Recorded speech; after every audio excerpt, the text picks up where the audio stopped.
මේ කියන්නේ ශ්‍රී ලංකාවේ සමුද්‍ර ඉතිහාසයේ අඳුරුම දිනය ගැන. එක දවසකින් මුළු රටක්ම කම්පණයටපත් වුණා. අපේ වෙරළ තීරයක් සදාහටම වෙනස් වුණා. ඒත් අවුරුදු ගාන ගිහිල්ලත් ඒ මහා විනාශයට ලැබෙන්න ඕන වන්දිය තාමත් නැහැ. වග කියන්න ඕන අය නිදැල්ලේ. ඉතින් මේක නිකම් ඛේදවාචකයක් විතරක් නෙවෙයි.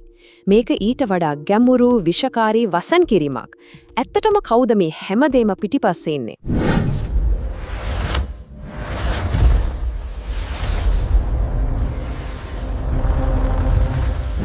මේක නිකම්ම කවුරු හරි කියන කතාවක් නෙමේ.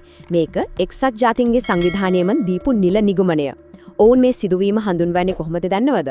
ශ්‍රී ලංකාවට බලපෑ දරුණුතම සමුද්‍ර ව්‍යසනය කියලා. ඒ වචන ටිකේ බර පොඩ්ඩක් හිතලා බලන්න. ලෝකයේ ඉහළම ආයතනයකින් මේ තමයි මේ විනාශයේ තරම ගැන එහෙම කියන්නේ. ඩොලර් බිලියන 6.4ක්. මේ තමයි අපේ රටට වුණු හානියට තක්සේරු කරපු මුදල. ඒක හිතා ගන්නවත් බැරි තරම් ලොකු ගාණක්.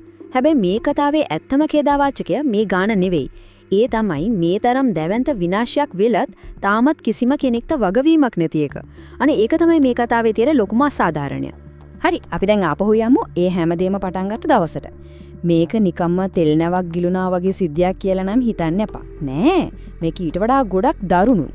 මේක හරියට විෂ රසායනික ද්‍රව්‍ය, ප්ලාස්ටික් ඇට බිලියන ගාණක්, නැව් තෙල් මේ ඔක්කොම එකට කලවම් වෙලා ඉන්දියන් සාගරයට මුදා හැරුණු විෂ කොක්ටේල් එකක් වගේ දෙයක්. සිද්ධිය වුණේ මෙහෙමයි. මේ 20 වෙනිදා තමයි ගෙන්න පටන් ගන්නේ. ඊට පස්සේ දවස් 12ක් තිස්සේ ඒ නැව ඇතුලේ තිබුණු භයානකම රසායනික ද්‍රව්‍යත් එක්කම පිච්චුණා. අන්තිමට ජූනි 2 වෙනිදා වෙනකොට ඒ දැවැන්ත නැව සම්පූර්ණයෙන්ම මුහුදු පතුලටම ගිලී ගියා. මේ තියෙන්නේ ඒ නැවේ තිබුණු විෂ වර්ග වලින් ටිකක් විතරයි. බලන්න, ප්ලාස්ටික් නර්ඩල්ස්, ඒ කියන්නේ පුංචි ප්ලාස්ටික් ඇට ටොන් 1680ක්, ඒ කියන්නේ ඇට බිලියන 50කට කිට්ටු ගාණක්. ඒ ඔක්කොම ආවේ අපේ වෙරළට. ඊට අමතරව ගින්නට හේතු වුණා කියලා හිතන නයිට්‍රික් අම්ලය, ඊයම්, තඹ වගේ භයානක බැරලෝහ මේ හැම දෙයක්ම මුහුදට එකතු වුණා. හැබැයි කතාව එතනින් ඉවර වුණේ නෑ. ගින්න නිසා මේ ප්ලාස්ටික් ඇට ඊටත් වඩා භයානක දෙයක් බවට පත් වුණා. විද්‍යාඥයා මේවට කියනවා පයිරෝප්ලාස්ටික් කියලා. සරලවම කිව්වොත් මේවා හරියට මුහුදේ පාවෙන විෂ උරා ගන්න පුංචි ස්පොන්ජ් කෑලි වගේ. මුහුදේ තියෙන අනිත් විෂ වර්ගත් Tamanට උරාගෙන ඒව තවත් භයානක කරනවා.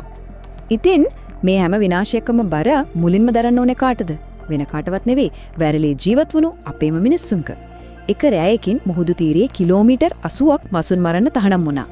හිතන්න, පවුල් 4300කට වඩා වැඩි ගානකගේ එකම රස්සාව නැති වෙලා ගියා. ඒ මිනිස්සුන්ගේ ජීවිත සම්පූර්ණයෙන්ම බිඳුවටම වැටුණා. පරිසර විනාශය එක පැත්තකින් වෙද්දී තිර පිටිපස්සේ ඊටත් වඩා භයානක දෙයක් සිද්ධ වෙමින් තිබුණා. හරි, දැන් අපි යමු වෙන්නේ මේ කතාවේ අඳුරුම පැත්තට. ඒ කියන්නේ යුක්තිය ඊට වෙන එක නවත්තන්න සිද්ධ වුණා කියලා කියන්න දැවන්ත මුදල් ගනුදෙනුවට. හිතලා බලන්න, ඩොලර් බිලියන 6.1ක නඩුවක් එච්චර ලොකු නීතිමය ක්‍රියාමාර්ගයක් අතරමඟ නවත්තන්න පුළුවන්ද? දැන් හෙලිවෙන්න යන්නේ සමහර වෙලාවට ඒ ප්‍රශ්නෙට උත්තරේ වෙන්න පුළුවන් මුළු රටක්ම කම්පනයද පත් කරපු රහසක්. ඩොලර් මිලියන 250ක්. මේ තමයි ශ්‍රී ලංකාවේ නීතිමය ක්‍රියාමාර්ග නවත්වන්න දුන්නා කියලා පාර්ලිමේන්තුවේදීම හෙළිදර වුණු අල්ලස. මොහොතක් ඒ ගාණ ගැන හිතන්න. ඒ මුදලින් රටකට මොනතරම් දේවල් කරන්න පුළුවන්ද? මේක නිකම්ම චෝදනාවක් නෙවෙයි. එතකොට අධිකරණ ඇමතිවරයා පාර්ලිමේන්තුවට මේක ඉදිරිපත් කළේ සාක්ෂිත් එක්ක. එක්සත් රාජධානියේ නෙට්ෆෙස් බැංකුව, නිශ්චිත සෝට් කෝඩ් එකක්, IBAN අංකයක්, ඒ වගේම මේ ගනුදෙනුවට සම්බන්ධයි කියන චාමර ගුණසේකර කියන පුද්ගලයාගේ නමක් පවා එතනදී හෙළිදර වුණා. ඉතින් මේ කියන දැවැන්ත අල්ලස පිටිපස්සේ තිබුණ සැලැස්ම මොකක්ද? ඒක හරිම සූක්ෂම සැලැස්මක්. එක, නඩුව පුරුවන්තරම් පරක්කු කරනවා. දෙක, නඩුව ලංකාවෙන් එළියට ගෙනි වගකීම් සීමා කරපු සිංගප්පූරුව වගේ රටකට අරගෙන යනවා. තුන, ඇත්තටම වෙච්ච විනාශය ගැන තියෙන විද්‍යාත්මක දත්ත යටපත් කරනවා. මේක සම්පූර්ණයෙන්ම යුක්තිය කඩා කප්පල් කරන්න හදපු වැඩක්.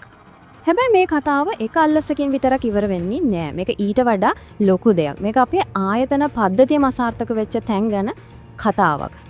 මේ වෙනස දිහා පොඩ්ඩක් බලන්න. ඇත්තටම මේක හිතා ගන්නත් බෑ.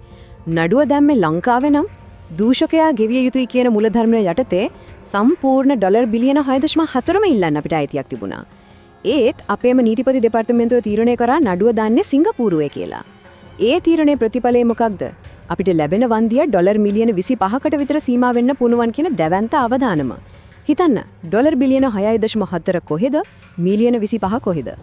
නීතිපති දෙපාර්තමේන්තුවේ මේ ක්‍රියාව ගැන අපේ රටේ ඉහළම අධිකරණය, ඒ කියන්නේ ශ්‍රේෂ්ඨ අධිකරණය කියපු දේ තමයි මේ. ඔවුන් කිව්වා මේ තීරණය අසාධාරණයි, අතාර්කිකයි සහ අත්අනුමතිකයි කියලා. රටේ මේ ඉහළම අධිකරණයෙන්ම එහෙම කියනවා නම් ඒ තීරණයේ බරපතලකම ගැන තවත් මොනවා කියන්නද? මේ වැරදි දාමය නීතිපති දෙපාර්තමේන්තුවෙන් විතරක් නැවතුනේ නැහැ. ශ්‍රේෂ්ඨාධිකරණය හොයාගත්ත සමුද්‍රීය පරිසර ආරක්ෂණ අධිකාරිය, ඒ කියන්නේ MEP එක ඇතුළු තවත් රාජ්‍ය ආයතන ගණනාවක් තමන්ගේ වගකීම් හරියට ඉටු කරලා නැහැ කියලා ඒ විතරක් නෙවෙයි පුරවැසියන්ගේ මූලික අයිතිවාසිකම් පවා උල්ලංඝනය කරලා තියනවා කියලා තීන්දුව කරා. මේ තරම් මඳුරු කතාවක් මැද්දේ හැමදේම ඉවරයි කියලා හිතෙන වෙලාවක පුංචි බලාපොරොත්තුවක්පත් වුණා. ඒක හරියට පාරිසරික යුක්තිය වෙනුවෙන් කරපු සටනට ලැබුණ ලොකු ජයග්‍රහණයක් වගේ තමයි මේ වෙලාවේ පෙනුනේ. මේ නීතිමය සටන පිටිපස්සේ හිටියේ පරිසර යුක්ති කේන්ද්‍රය වගේ සිවිල් සමාජ සංවිධාන. ඇත්තටම යාළගේ අත්ඥාරපු උත්සාහය නිසා තමයි මේ සටන අධිකරණයේ ඇතුලේ මේ තරම් දුරකට ගෙනියන්න පුළුවන් වුණේ. ඩොලර් බිලියන 1ක්.